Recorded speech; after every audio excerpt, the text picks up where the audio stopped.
یعنی میرے نبی پاک صلی اللہ تعالی علیہ وسلم نے فرمایا ہر چیز اپنے رب سے مانگ، ہر چیز مانگ، ہر چیز مانگ۔ یا رسول اللہ کیا کچھ؟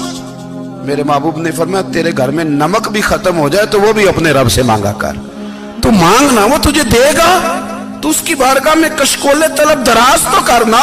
اور ترمذی شریف میں عجیب لفظ ہیں، رسول کائنات نے فرمایا، رب کریم فرماتا ہے جب میرا بندہ ہاتھ اٹھاتا ہے نا تو مجھے حیا آتی ہے کہ میں خالی کیسے لوٹا دوں اس کے، اتنے بڑے بادشاہ کی بارگاہ میں۔ او بھائی، لوگوں سے عزتیں تلاش کرتے ہو تو وہ کیا تمہیں عزت دیں گے؟ وہ تو کل اچھا کہتے ہیں پرسوں برا کہنے لگ جاتے ہیں۔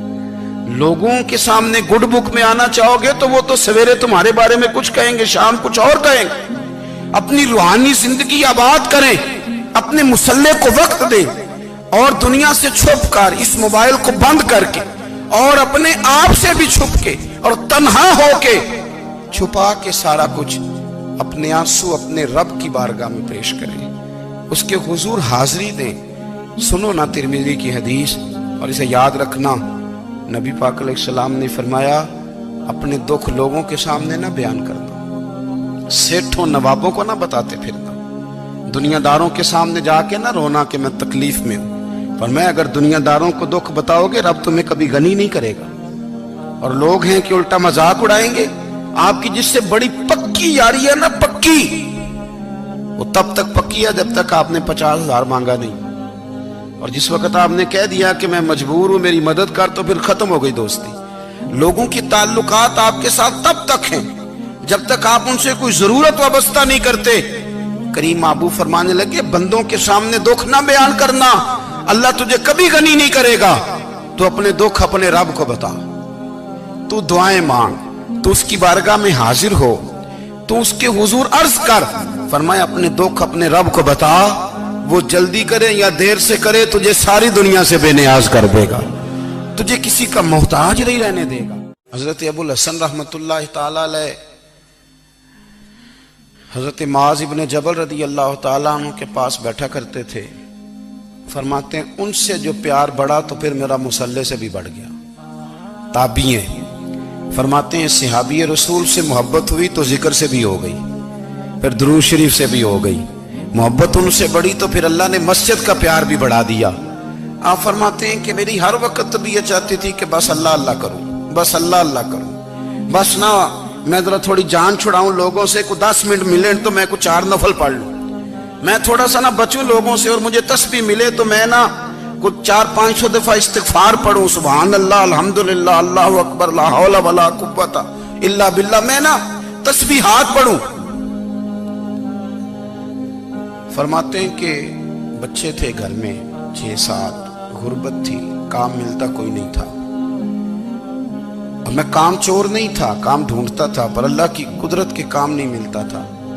فرماتے ہیں کہ میں نے ایک دن اپنی اہلیہ سے کہا کہ آج میں پھر جاتا ہوں کام ڈھونڈنے، تو میری بیوی بڑی فرما بردار تھی، پر اس دن نہ غربت کے ہاتھوں تنگ آ کے کہنے لگی آج نانا کوئی تو چیز لے کے آیا، تو مجھ سے بچوں کی بھوک نہیں دیکھی جاتی، یہ سب روگاں دا روگ محمد جس دا نام غریبی، کنڈ بلا کے لنگ جاندے نہیں دوست یار قریبی، آج نہ کچھ لے کے آیا تو میں بچے لے کے میکے چلی جاؤں گی۔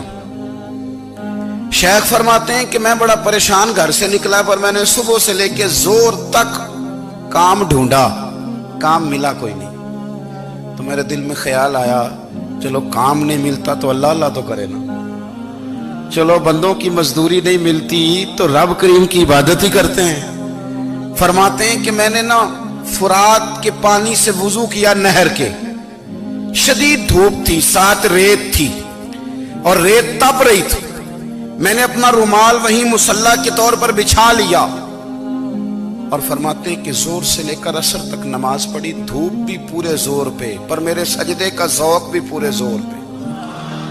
فرماتے ہیں سورج بھی چمک رہا ہے اور رب کی عبادت کا ذوق بھی پورے زور پہ، میں سجدہ کروں تو پھر میرا اٹھانے کو جی نہ چاہے۔ میرے استاد لکھا کرتے تھے، یہ ان کا شعر ہے، وہ کہا کرتے تھے مجھے سوز دے، مجھے ساز دے، اور مجھے نیم شب کا نیاز دے، دم سجدہ خود کو میں توڑ دوں، مجھے ایسا ذوق نماز دے، اور میں تیری بہار کا پھول ہوں، میں کھلا بھی ہوں تو تیرے لیے، مجھے میری شاخ سے توڑ لے، مجھے اپنی زلف کا ناز دے۔ بھائی فرماتے ہیں کہ عصر تک میں نے نفل پڑھے، دل ڈھلنے لگا، عصر کی نماز پڑھی اور میں وہاں سے چلا۔ اب میں جب نکلنے لگا تو دل میں خیال آیا کہ چھوٹی چھوٹی دیواریں ہیں گھر کی، بغیر کچھ لیے جاؤں گا تو بیوی دور سے دیکھے گی تو شور کرے گی کہ پھر خالی ہاتھ آ گیا ہے۔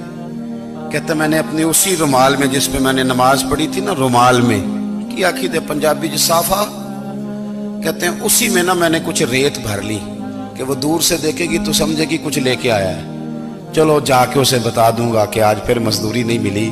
کہتے ہیں وہ ریت لے کر جب میں گھر میں گیا تو پہلے بیوی دروازے پہ کھڑی ہوتی تھی، پوچھتی تھی خالی ہاتھ آ گئے ہو؟ آج میں نے دیکھا تو ہے ہی کوئی نہیں۔ فرماتے ہیں میں اندر داخل ہوا، سلام لیے، کونے میں میں نے وہ رومال رکھ دیا اور میں نے آواز دی کہ بھلی مانس کہاں ہو؟ تو وہ کہنے لگی آپ منہ ہاتھ دھو لیں، میں روٹی لے کے آئی۔ میں نے کہا روٹی کہاں سے آ گئی؟ یہاں تو کئی دنوں کے فاقے، تو کئی دنوں کی غربت ہے، یہاں تو اس گھر میں تو فقیری ہے۔ فرماتے ہیں کہ وہ روٹی لے کے آئی اور اس وقت کی جو موجودہ نعمتیں تھیں، سمجھ لیں سلاد، اچار، ہر چیز ساتھ لائی۔ میں نے کہا کہ بچے کہاں گئے؟ کہنے لگی وہ کھانا کھا کے کھیلنے گئے، آپ کھانا کھا لیں آ جاتے۔ کھانا اس نے چن دیا۔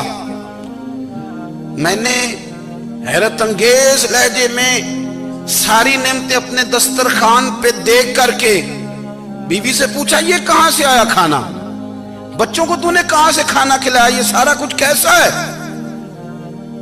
کہنے لگی پتہ نہیں آج آپ کس کریم کی مزدوری کرنے چلے گئے تھے، پتہ نہیں کس کریم کی، میرے گھر میں تو اتنی نعمتیں آئی ہیں کہ مجھ سے سنبھالی نہیں جا رہی، اتنا اناج ہے، اتنا گندم ہے، کس کریم کے دروازے آج چلے گئے تھے؟ یہ کہتے کہتے وہ اٹھی اور اٹھ کر کے کہنے لگی پہلے بڑا کچھ آیا تھا، اب کیا لے آئے ہو؟ اور جا کر کے نا اس نے وہ ریت والا رومال کھولا، کہنے لگے میں تو لے کے آیا تھا ریت، تو میرے رب نے اسے بھی سونے اور ہیرے بنا دیا تھا۔